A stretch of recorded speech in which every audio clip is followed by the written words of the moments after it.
Students, आप सभी का स्वागत है बिजनेस स्टडी की क्लास में। और बिजनेस स्टडी में आज हम बात करने जा रहे हैं कंपनी ऑर्गेनाइजेशन के बारे में।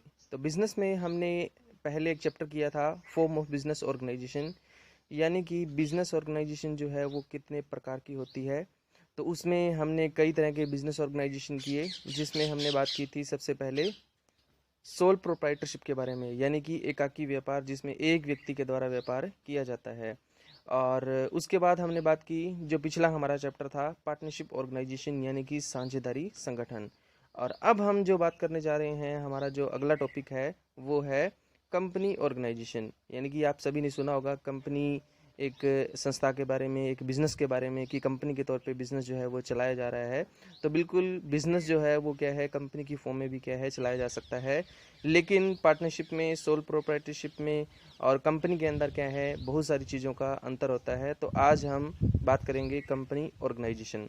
तो इस चैप्टर में हम बात करेंगे कि कंपनी का अर्थ क्या है और इसके साथ साथ इसकी क्या क्या डेफिनेशंस हैं।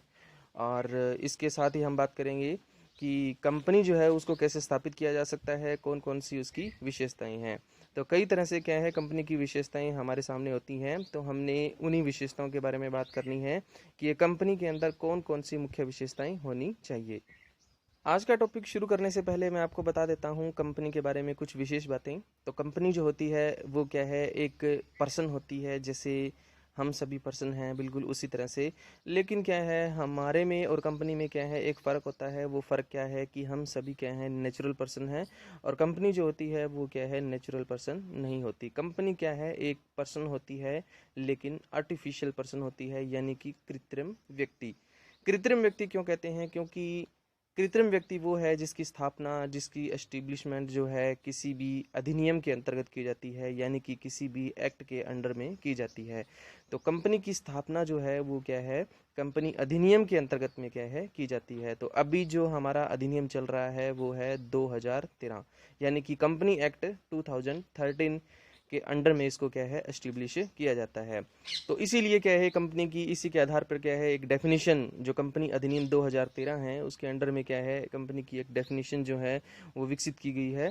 तो उस डेफिनेशन में क्या कहा गया है कि कंपनी क्या है, कंपनी एक ऐसी ऑर्गेनाइजेशन है, बिजनेस का एक ऐसा फॉर्म है जिसको कंपनी अधिनियम 2013 या उससे पहले के किसी अधिनियम के अंतर्गत क्या है, एस्टिब्लिश किया जाता है। उसको हम क्या कहते हैं, कंपनी कहते हैं। और कंपनी का मुख्य पर्पस जो है, मेन उद्देश्य जो है वो क्या होता है, मेन पर्पस कंपनी का होता है प्रॉफिट अर्न करना। कंपनी जो है वो प्रॉफिट अर्न करने के लिए क्या है, एस्टिब्लिश की जाती है। कुछ लोग मिल करके कंपनी की स्थापना कर सकते हैं, एक व्यक्ति भी कंपनी की स्थापना कर सकता है, एक से ज़्यादा पर्सन भी कर सकते हैं।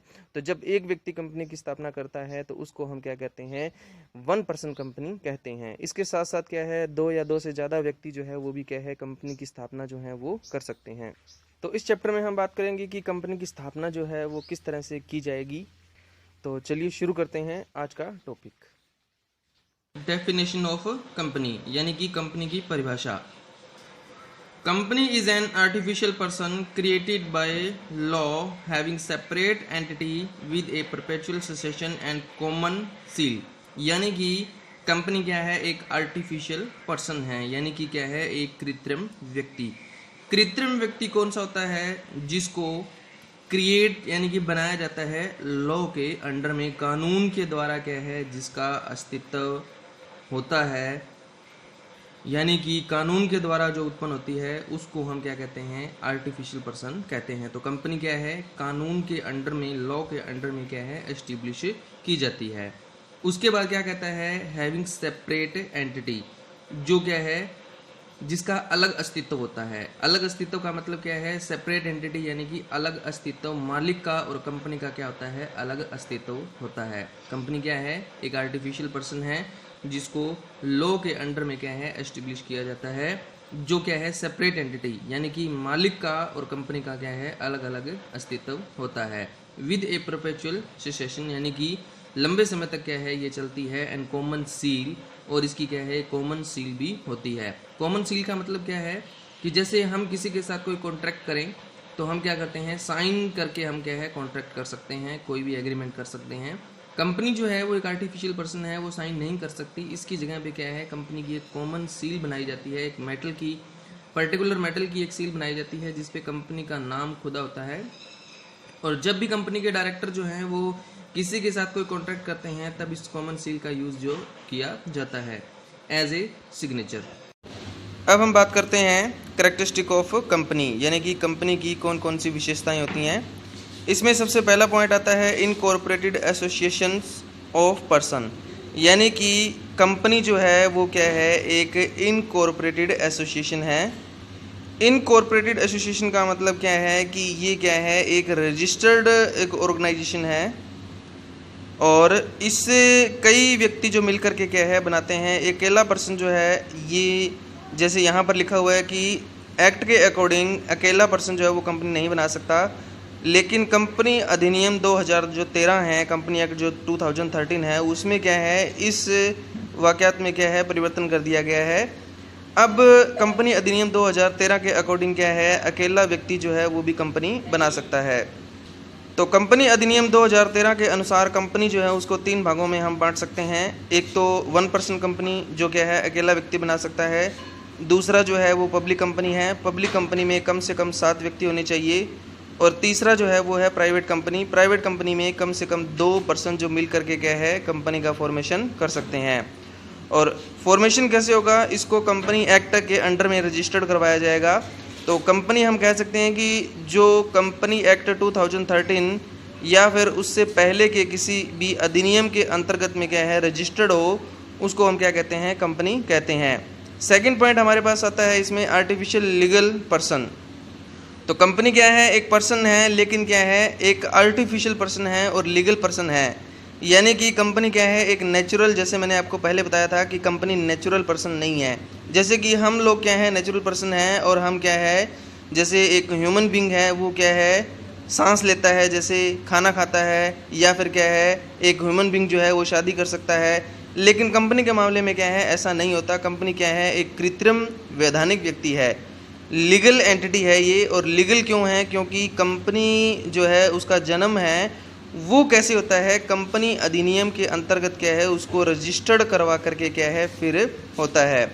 अब ये पर्सन क्यों है, क्योंकि क्या है, ये अपने नाम से क्या है प्रॉपर्टी जो कंपनी है वो खरीद सकती है, बेच सकती है, अन्य व्यक्तियों के साथ क्या है कोई भी कॉन्ट्रैक्ट है वो क्या है कंपनी कर सकती है।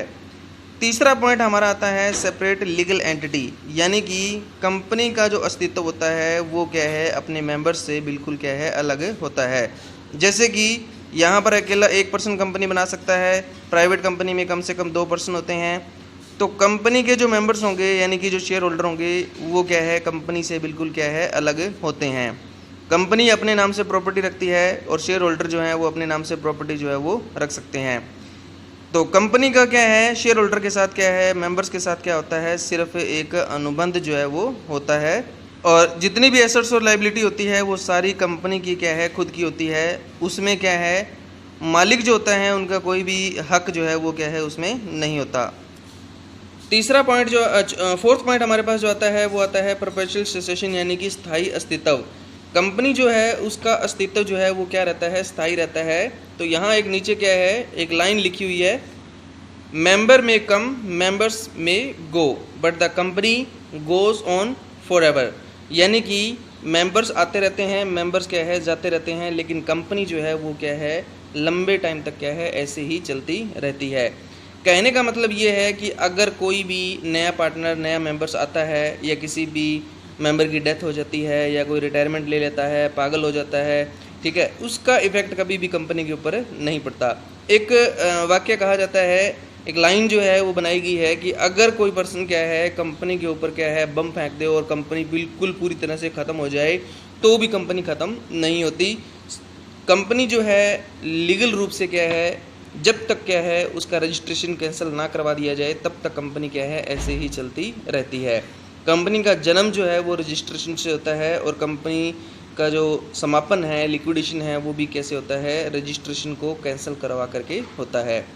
उसके बाद हमारा पॉइंट आता है फिफ्थ पॉइंट, लिमिटेड लायबिलिटी। इसका मतलब क्या है कि कंपनी के जितने भी शेयर होल्डर होते हैं उन सभी की लायबिलिटी क्या रहती है, लिमिटेड। शेयर होल्डर का क्या मतलब है, शेयर होल्डर का मतलब कंपनी के अंदर जिन लोगों ने पैसा लगा रखा है वो क्या है कंपनी के शेयर होल्डर।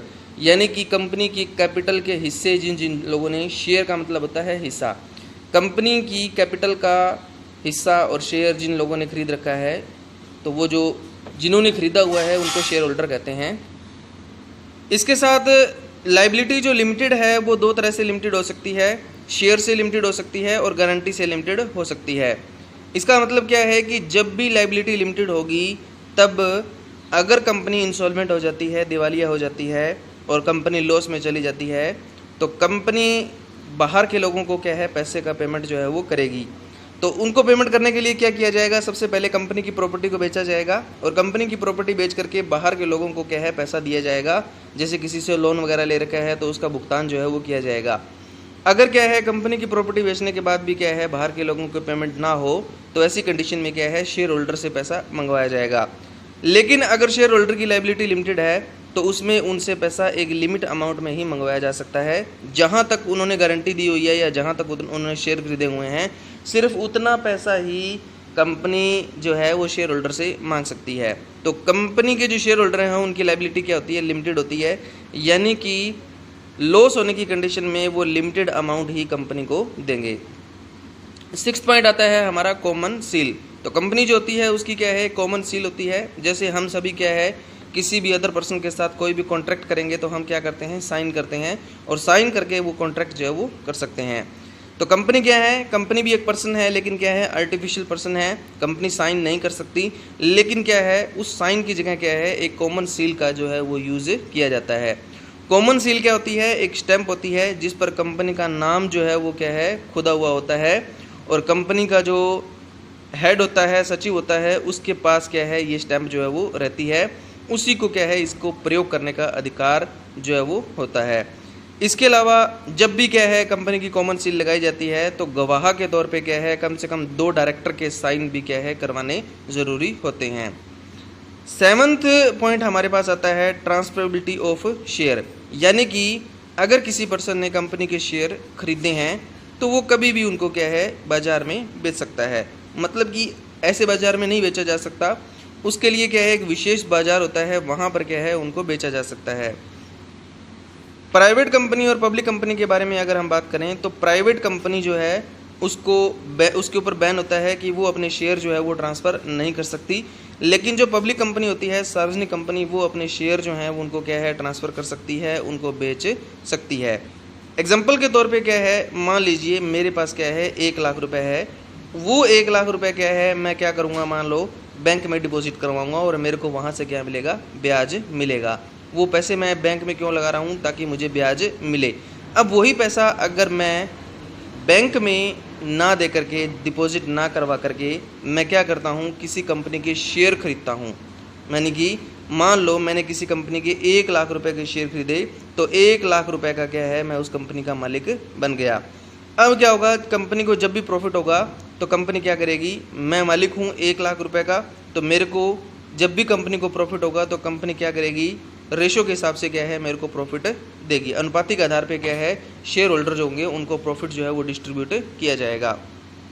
इसके साथ साथ मान लीजिए मैंने एक शेयर जो है वो 10 रुपये का खरीदा था और मेरे खरीदने के बाद क्या है, 2 दिन बाद जो शेयर है वो क्या है, 10 रुपये वाला शेयर जो है वो 12 रुपये का हो गया। तो मेरे को 2 रुपये पर शेयर के हिसाब से प्रॉफिट हो गया और मैं वो शेयर जो है वो बेच करके प्रॉफिट जो है वो कमा सकता हूँ। तो कंपनी के शेयर जो हैं वो बेचे जा सकते हैं, ज़रूरत पड़ने पर कभी भी हम क्या है, उनको खरीद सकते हैं और बेच सकते हैं। 8th पॉइंट हमारा जो आता है वो आता है separation of ownership and management, यानी कि कंपनी में एक विशेष बात ये भी होती है, जैसे कि हमने पहले बात की थी कि कंपनी का एक क्या है, एक सेपरेट लीगल एंटिटी है, यानी कि मालिकों से कंपनी का अस्तित्व क्या है, बिल्कुल अलग होता है। बिल्कुल वैसे ही यहाँ पर हम बात करें कि मैनेजमेंट और ओनरशिप जो हैं वो दोनों क्या होते हैं, अलग अलग होते हैं। जैसे कि एक पब्लिक कंपनी जो है उसमें मान लीजिए कम से कम क्या है, 7 शेयर होल्डर होते हैं, यानी कि 7 कम से कम मालिक हो सकते हैं। 7 से ज़्यादा क्या है, मान लो 10, 15, 20 मालिक अगर हैं तो 20 मैनेजर नहीं हो सकते, लेकिन क्या है 20 मालिक हो सकते हैं। मैनेजर कौन होता है, जितने भी शेयर होल्डर होते हैं उन सभी के द्वारा चुना हुआ व्यक्ति कौन होता है, मैनेजर होता है, जो कंपनी के डेली के जो वर्किंग है उनको क्या है, संभालता है, कंपनी के सभी कार्यों को, सभी एक्टिविटी के ऊपर क्या है, नज़र रखता है और उनको मैनेज करता है। तो कंपनी के जो मालिक हैं और मैनेजमेंट हैं वो दोनों क्या है, अलग अलग अस्तित्व उनका होता है, वो दोनों एक चीज़ नहीं होती। 9th पॉइंट हमारे पास आता है रिस्क बियरिंग, यानी कि जोखिम सहन करना।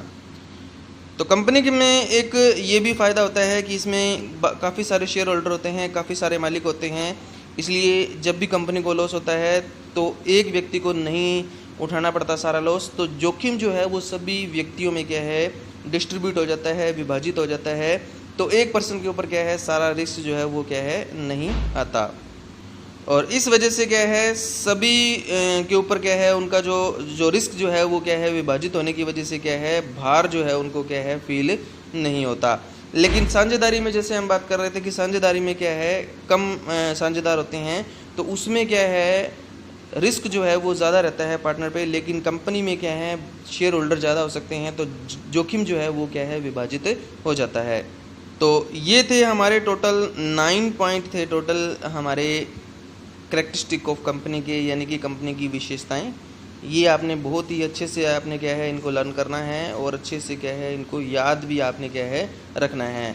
ये +2 में भी क्या है, आपके यूज़ होने वाले पॉइंट हैं और आगे भी बड़ी क्लासेस में क्या है, यूज़ होंगे। तो इन फीचर्स जितने भी हमने किए हैं इनको अच्छे से आपने क्या है, करना है और नोट भी करना है। ओके, थैंक यू सभी का।